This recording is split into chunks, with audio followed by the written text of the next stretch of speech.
Bonjour femme de destinée. C'est un plaisir aujourd'hui d'être avec toi et tu vas voir, je me sens dangereusement en forme parce que aujourd'hui nous allons parler du combat. Comment se battre spirituellement? Je sais pas si tu te sens dans le même état d'esprit, mais moi, j'ai vraiment une parole sur mon cœur pour toi. J'aimerais te partager mes stratégies que j'ai mis en pratique dans ma propre vie pour combattre les défis de la vie, pour combattre spirituellement. Et tu sais, on veut tout avoir la victoire. Qui ne veut pas triompher dans sa vie? Dis amen si c'est toi. Mais tu sais, pour triompher, pour avoir la victoire, il faut se battre parce que par définition, la victoire ou le triomphe, c'est l'issue favorable suite à un combat.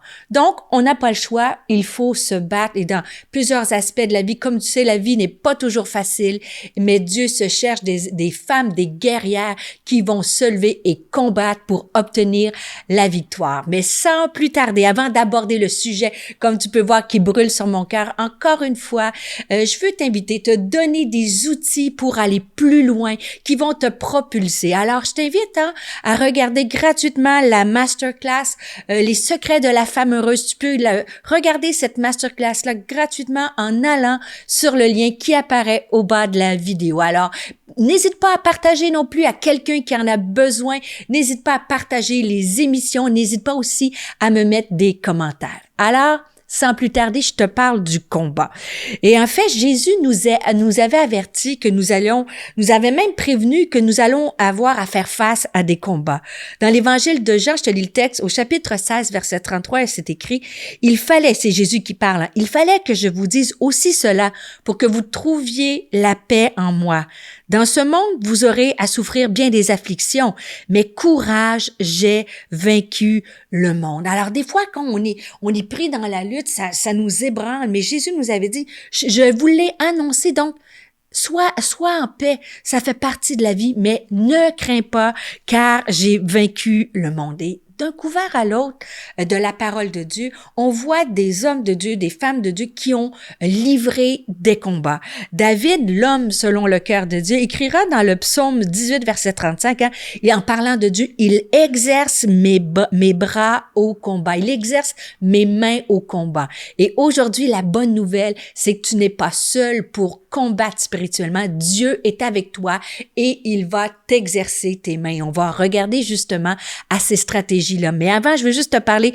Paul, le grand Paul, cet homme, cet héros de la foi-là aussi, a dit dans Colossiens chapitre 1, verset 29, « C'est à quoi je travaille en combattant avec sa force qui agit puissamment en moi. » Et Colossiens chapitre 2, verset 1, Paul écrira aussi, « Je veux en effet que vous sachiez combien est grand le combat que je soutiens pour vous, pour ceux qui sont à Laodicée, pour tous ceux qui n'ont pas encore vu mon visage. » Paul combattait pour des gens.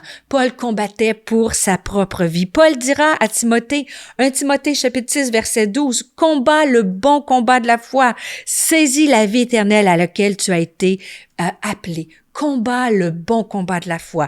Il dira aussi à Timothée, « J'ai combattu le bon combat, j'ai achevé la course, j'ai gardé la foi. » Donc, nous allons tous faire face à des combats. Et je pense que j'ai pas besoin de développer plus loin pour te convaincre que il y a des combats dans la vie. Mais souvent, le problème n'est pas de savoir s'il y a des combats. Le problème est savoir comment je fais pour combattre, comment je fais pour triompher dans la situation. Et je vais faire une comparaison dans cet épisode-ci du combat spirituel avec la boxe. En fait, c'est tiré de Paul qui va comparer justement ce combat-là à un match de boxe. Dans 1 Corinthiens chapitre 9, versets 24 à 26, je vais te lire la version sommaire et Paul a dit, « Ne savez-vous pas que sur un stade, tous les concurrents courent pour gagner et cependant un seul remporte le prix. Courez comme lui de manière à gagner. tous les athlètes s'imposent une discipline sévère dans tous les domaines pour recevoir une couronne qui pourtant sera bien vite fanée, alors que nous aspirons à une couronne qui ne se flétrira jamais. Et voilà, ça dit par la suite. C'est pourquoi, si je cours, ce n'est pas à l'aveuglette. Et si je m'exerce à la boxe, ce n'est pas en donnant des coups en l'air. Paul compare le combat spirituel à un match de boxe. Et j'aime parce qu'il dit, c'est pas comme si je vais donner des coups à l'aveuglette, que je vais te frapper dans l'air sans savoir comment toucher la cible. Et bon, peut-être que tu te fais rire et tu vas dire, bah, Stéphanie, franchement, tu vas me parler de la boxe. Je pense que tu sais que je ne suis pas une experte en boxe et c'est pas un sport que je regarde. Par contre, je connais des amis très proches de moi, des hommes de l'église où je fréquente, qui sont de très bons boxeurs et je me suis documentée sur le sujet et je vais te faire un parallèle entre le combat spirituel et entre la boxe. En fait, quand tu étudies un peu la boxe et quand tu demandes des conseils à des experts, ils vont te dire qu'il y a 3 règles pour être un bon boxeur. Bien sûr, après ça, c'est la pratique. Mais les 3 règles de base à la boxe, c'est premièrement la règle numéro 1, tu dois garder ta position. Règle numéro 2, tu ne dois pas baisser les bras. Et règle numéro 3, attaque, frappe. Alors, il y a une position qui est défensive, mais il y a aussi une position qui est offensive. Suis-moi jusqu'à la fin de la capsule. On regarde chaque règle une après l'autre que tu vas pouvoir mettre en pratique dans ta vie et je suis certaine que ça va galvaniser ta vie de prière. Ça va aussi te donner peut-être une stratégie plus efficace de dire, OK, je vais prier de façon plus spécifique afin de remporter la victoire. Merci de me donner ton attention pendant quelques instants. Si tu es inspiré par le contenu que tu reçois sur Exponentiel TV, si tu as été touché d'une façon ou d'une autre, si ça t'a parlé à travers chacune de nos émissions, eh bien, j'aimerais faire appel à toi aujourd'hui en rejoignant les activateurs de destinée, en devenant un partenaire de cette mission. On veut rejoindre des multitudes de personnes comme toi pour impacter leur vie, les amener dans leur destinée. Alors c'est simple, tu vas dans le lien qui apparaît dans la description de cette vidéo et tu peux faire un don, tu peux devenir un partenaire mensuel et rejoindre ceux qui permettent la réalisation de ces émissions. Je te remercie déjà. Rendez-vous dans l'émission. Alors, t'es prête? Dis-moi un amen. Règle numéro 1. Dis-moi si j'ai des boxeuses spirituelles. Est-ce que tu es une boxeuse spirituelle? Tu es prête à développer cet aspect-là de ta vie? Dis-moi un petit mot dans le chat pour me dire, je suis avec toi, Stéphanie. Alors, je te fais ça simple. Règle numéro 1, garde ta position. En fait, en boxe, il faut garder sa position. Et la position, c'est que les pieds doivent avoir une position solide. Il faut que les pieds soient bien placés. En fait, l'idée, c'est d'avoir cette fondation qui est solide. Et c'est la même chose dans ta vie de prière. C'est la même chose lorsque tu veux combattre spirituellement. Tu dois avoir une position solide, c'est-à-dire tu dois connaître ta position comme enfant de Dieu. Tu dois connaître ton identité de fille du roi des rois, de fille du royaume. Et c'est important, ta position, tu dois savoir que tu as une position d'autorité. Lorsque tu vas dans la prière, tu dois savoir que tu te présentes avec l'autorité que tu as en Jésus-Christ. Tu as de l'autorité parce que Jésus a tout accompli à la croix. Et je veux le dire à quelqu'un qui a besoin d'entendre, ton autorité ne dépend pas de tes bonnes œuvres, ton autorité ne dépend pas de tes capacités, ton autorité ne dépend pas de tes forces, ton autorité dépend de ce que Jésus a accompli à la croix, la base de ton autorité. Et lorsque tu te présentes devant l'ennemi, ce que tu vas réclamer, c'est que tu te présentes avec le fait que Jésus a tout accompli à la croix. Il a vaincu la mort et les puissances du mal et que la mort et que tout ça a été crucifié, cloué à la croix. La Bible nous dit que le voile a été déchiré et que nous avons accès à la puissance de Dieu. Et ça, c'est pas une question d'élite, ce n'est pas une question de communicateur, de pasteur, d'anciens dans l'Église. Si tu connais Jésus comme ton Seigneur et ton Sauveur, tu as accès à cette autorité. Et je te lis un passage des Écritures et je veux t'encourager. Je te donne vraiment du matériel solide aujourd'hui parce que je sais que je suis certaine, j'ai la profonde conviction que ça va changer. Pour certaines, tu écoutes cette capsule-là, ça va révolutionner ta façon de prier et de te positionner face à l'ennemi et dans ton combat. Et c'est dans Éphésiens chapitre 1, verset 18 à 23. C'est un passage qui est long, mais tellement riche en vérité. Et je veux t'encourager dans les prochains jours à le méditer, à prendre du temps phrase par phrase. Je le lis parce que c'est important, parce que c'est la base, c'est la fondation de lorsqu'on combat spirituellement. Et je le lis, ça va comme suit. Ça dit, c'est Paul qui va dire, « Je ne cesse de remercier Dieu à votre sujet. Je pense à vous dans mes prières et je demande au Dieu de notre Seigneur Jésus-Christ, au Père glorieux, de vous donner l'esprit qui vous fera comprendre et qui vous révélera Dieu de telle sorte que vous le connaîtrez. » Et c'est ma prière pour toi aujourd'hui. Je prie que Dieu se révèle à toi et te montre la force, l'autorité que tu as en lui.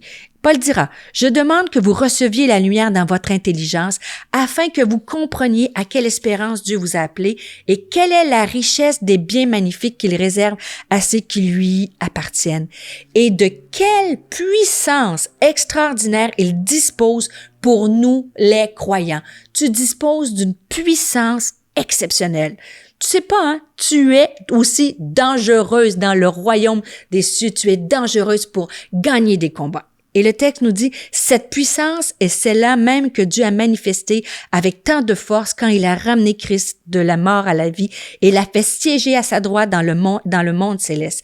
Là, Jésus est placé au-dessus de toute autorité, de tout pouvoir, de toute puissance, de toute domination et de tout autre nom qui ne puisse être cité, non seulement dans ce monde-ci, mais aussi dans le monde à venir. Dieu a mis toutes les choses sous les pieds de Christ et il l'a donné à qui? À l'Église, comme chef suprême. L'Église est le corps de Christ et c'est en elle que Christ est pleinement présent, lui qui remplit tout l'univers. Dieu t'a donné cette puissance-là.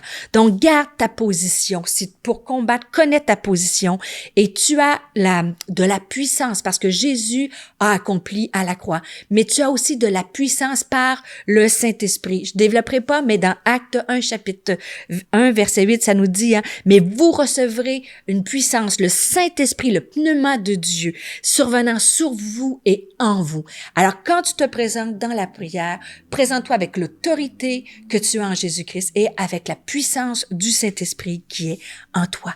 La deuxième règle, et je vais aller accélérer parce que je veux arriver à la fin. La deuxième règle, c'est ne baisse pas les bras. Ne baisse pas les bras parce que quand tu baisses les bras, c'est là que tu es vulnérable et que l'ennemi peut t'attaquer et frapper.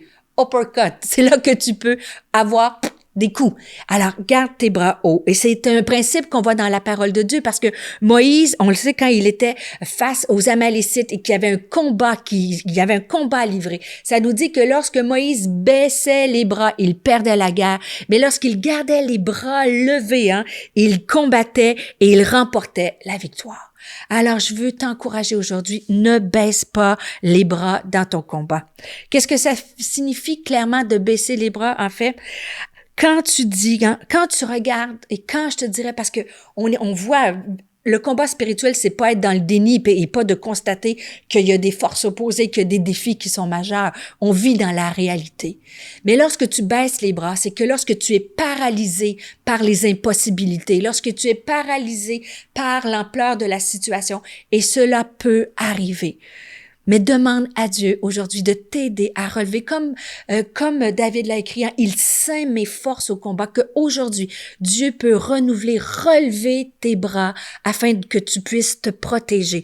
Et ça dit, quand tu baisses les bras, c'est lorsque tu dis, c'est impossible de gérer tout ce qui est devant moi. C'est impossible, je pourrais jamais payer mes engagements financiers. C'est impossible, je pourrais pas sauver mon mariage. C'est impossible, mes enfants reviendront jamais à Jésus-Christ. C'est impossible, Dieu n'est délivrera pas de la toxicomanie, c'est impossible. Mes enfants ont des problèmes peut-être d'autisme ou de défis de toutes sortes. Et là, on est paralysé par la situation. Et là, on baisse les bras. Je veux te dire qu'avec Dieu, tout est possible. Demande à Dieu aujourd'hui de te fortifier. Dans 1 Corinthiens au chapitre 1, verset 8, c'est écrit, « il vous affermira, je répète, jusqu'à la fin, pour que vous soyez irréprochables au jour de notre Seigneur Jésus-Christ, le Dieu qui est fidèle. C'est lui qui vous maintiendra ferme jusqu'au bout. Dieu est fidèle à ses promesses. » Alors, si tu baisses les bras, ce n'est que pour te retrousser les manches. Aujourd'hui, je suis de tout cœur avec toi. Je vais prier pour toi. Seigneur, viens redresser, relever les bras d'une femme qui a perdu la force de combattre. Donne-lui la force de retrousser ses manches, de ne pas regarder aux impossibilités. Regardez que toi, comme tu l'as dit, y a-t-il quelque chose de trop extraordinaire de la part de l'Éternel? Il n'y a rien que Dieu ne peut pas accomplir dans ta vie. Alors garde les bras hauts. Et finalement, la dernière règle, attaque. Lorsque tu gardes les bras hauts, tu es en mode défensif. Tu ne permets pas à l'ennemi de venir t'ébranler dans tes pensées, dans les impossibilités. Mais maintenant, dernière étape, faut que tu frappes. Faut que tu attaques. Si tu veux triompher, tu dois porter des coups. Je te rappelle que nous ne luttons pas contre la chair et le sang. Donc, tu devines, je fais des blagues. Frappe personne aujourd'hui, mais frappe un coup à l'ennemi. Dans Éphésiens, chapitre 6, verset 12, ça dit, car nous n'avons pas lutté contre la chair, contre les êtres humains, mais contre les puissances spirituelles mauvaises du monde céleste, les autorités, les pouvoirs et les maîtres du monde, de ce monde obscur. C'est pourquoi saisissez-vous maintenant de toutes les armes de Dieu. Ainsi, quand viendront les mauvais jours, vous pouvez résister aux attaques de l'adversaire et après avoir combattu jusqu'à la fin, vous tiendrez fermement votre position. Alors, comment on attaque? On attaque dans la prière. On attaque dans la lecture de la parole de Dieu. Comment j'attaque? Dans le jeûne. Je veux t'encourager peut-être à mettre le jeûne en application dans ta vie. Commence par un repas. De dire, cette semaine, je vais sauter le midi ou peut-être le soir et je vais être proactive, intentionnelle dans ma prière. Je vais réclamer les promesses de Dieu pour ma maison. Et tu es capable par la force de Dieu de mettre l'ennemi KO. Uppercut, tu peux donner un coup fatal à l'ennemi. Alors, je te laisse là-dessus. Oublie pas, règle numéro 1, garde ta position. Règle numéro 2, ne baisse pas les bras. Et règle numéro 3, attaque et attends-toi à voir Dieu agir. Alors, je te rappelle, tu peux écouter la masterclass Les secrets de la femme heureuse gratuitement en allant sur le lien qui apparaît au bas de la vidéo. Et je t'invite à me mettre un petit commentaire, à me dire « Oui, Stéphanie, je vais à la guerre » et partage l'émission avec quelqu'un qui en a besoin. On se voit bientôt!